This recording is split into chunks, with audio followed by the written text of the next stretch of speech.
দুজনের মধ্যে বিচ্ছেদ ঘটানোর জন্য আপনি কি করবেন? এই দোয়াটা, এই কোরআনের আয়াতটা, বিসমিল্লাহির রহমানির রহিম, কুল ইন কুনতুম তুহিব্বুনাল্লাহা ফাত্তাবিউনি ইউহিব্বুকুমুল্লাহু ওয়া ইয়াগফির লাকুম যুনুবাকুম আল্লাহু গফুরুর রহিম।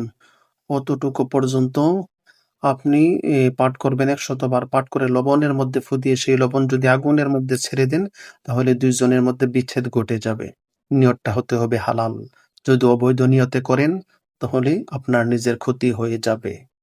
কোনো সম্মানী মানুষকে নিয়ে যদি আপনি ঠাট্টা মশকারি করেন, তাকে নিয়ে আপনি উপহাস করেন, আপনার এমন একটা সময় একসময় আসবে যে আপনাকে নিয়ে মানুষ উপহাস করবে।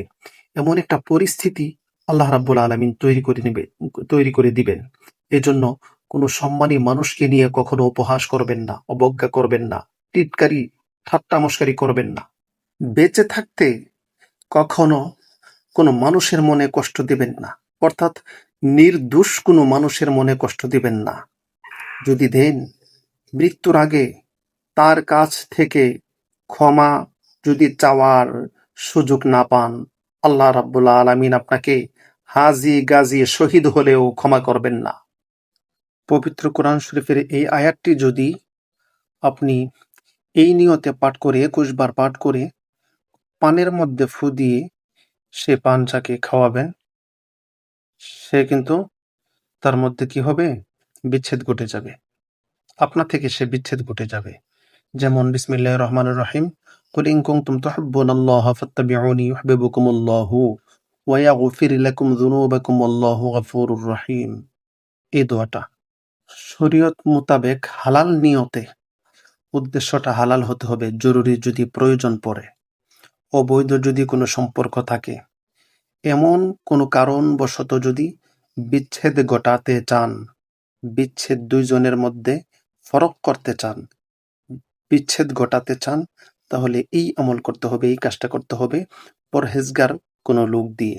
সবসময় এই সমস্ত আমল নিজে করতে যাবেন না, কারণ সব কাজ সবার জন্য মানায় না। সব কাজে যদি সবাই হাত দেন, তাহলে হিতে বিপরীত হতে পারে। সেজন্য এটা যারা আধ্যাত্মিকতা এবং রুহানি শক্তি যারা আছে, তার মাধ্যমে এই তদবিরটি করিয়ে নিবেন, ঠিক আছে?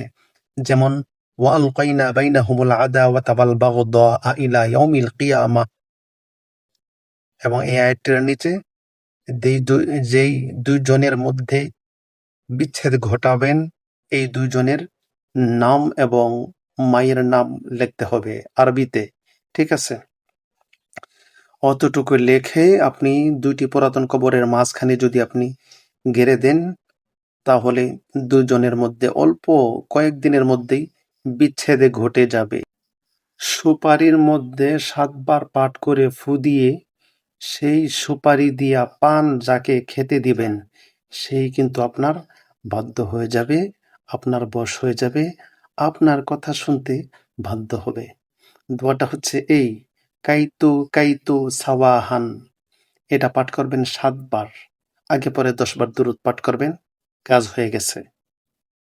মানুষের মনে কষ্ট দিয়েছেন, চরিত্রবান, ভালো, সৎ, নির্দোষ মানুষের মনে আপনি কষ্ট দিয়েছেন, হৃদয়টা ভেঙে দিয়েছেন, মৃত্যুর আগে তার কাছ থেকে আপনি ক্ষমা চেয়ে নেন। না হলে বাঁচার উপায় নাই মৃত্যুর পরে। আপনি যত বড় আল্লাহওয়ালা বুজুর্গ হাজি গাজি হন না কেন, আপনাকে আল্লাহ কখনো ক্ষমা করবেন না, সেই মানুষটি যদি আপনাকে ক্ষমা না করে।